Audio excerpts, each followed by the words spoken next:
Hoje eu gostaria de falar a vocês a respeito de ressurreição. Quando foi a última vez que você ouviu falar sobre ressurreição num estudo bíblico ou numa pregação, ou até mesmo numa conversa com alguém? Recentemente. Nós não falamos muito sobre ressurreição. No entanto, o apóstolo Paulo, na primeira carta que escreveu aos Coríntios, no capítulo 15, ele fala sobre ressurreição, a importância e o impacto que representa a ressurreição de Jesus no evangelho que nós pregamos, nas boas novas. Havia, na época, uma seita dos judeus, os saduceus, eles não acreditavam na ressurreição dos mortos. Isso estava criando um conflito na igreja de Coríntios. Então Paulo diz o seguinte, no capítulo 15, no versículo 1 de 1 Coríntios. Ainda mais, irmãos, eu declaro a vocês o evangelho, as boas novas que eu tenho pregado. E ele segue dizendo que Cristo morreu pelos nossos pecados, de acordo com as Escrituras, e que ele foi enterrado e ressurgiu ao terceiro dia. Bom, ele começa a criar e dá a eles um caso do que foi que aconteceu na ressurreição de Jesus e tenta explicar para eles e ajudá-los a pensar o que acontece se Jesus não ressuscitou. Então ele diz assim no versículo 13, ora, se não há ressurreição dos mortos, então Cristo não ressuscitou.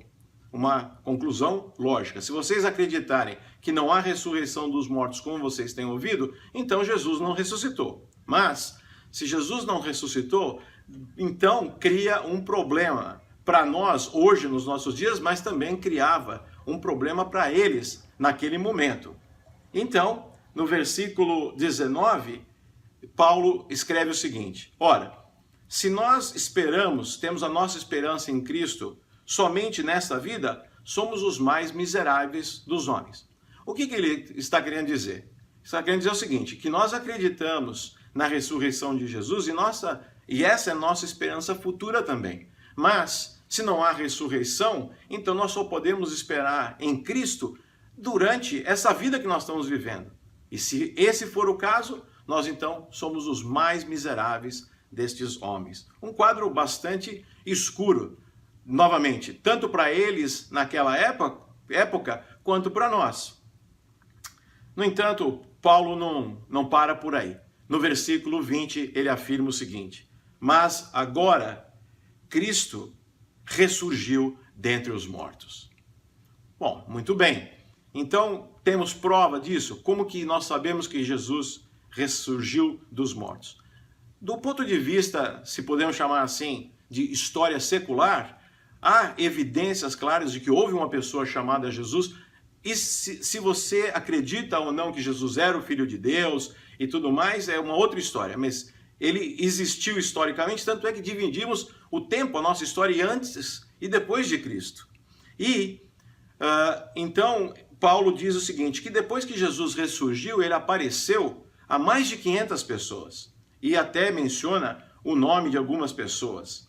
Então, ele diz o seguinte, que, de acordo com Romanos, capítulo 6, versículo 5, se nós formos unidos juntamente com ele, com Jesus, na semelhança da sua morte, certamente também seremos na semelhança da sua ressurreição.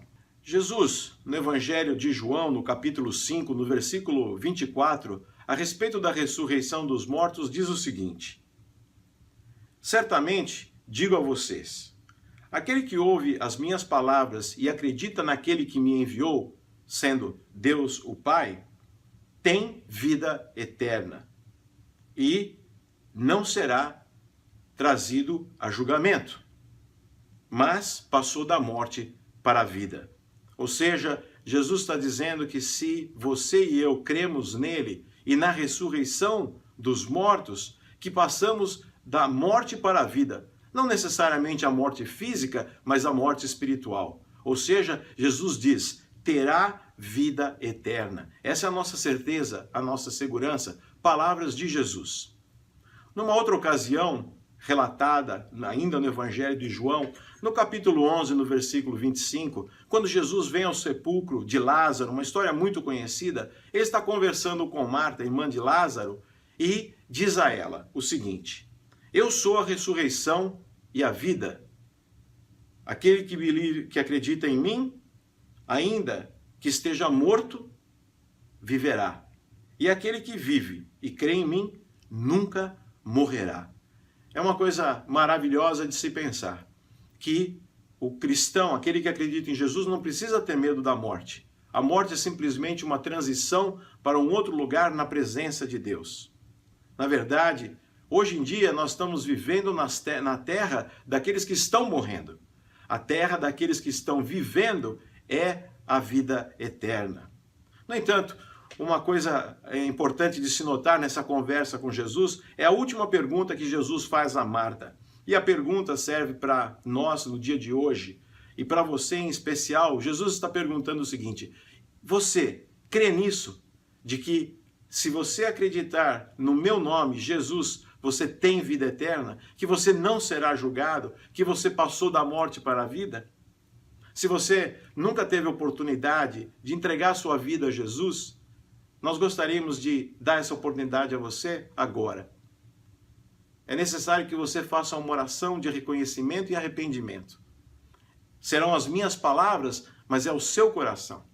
Se você está disposto e desejando fazer essa oração agora, repita após mim o seguinte: Senhor Jesus, eu reconheço que sou um pecador. Lava-me dos meus pecados.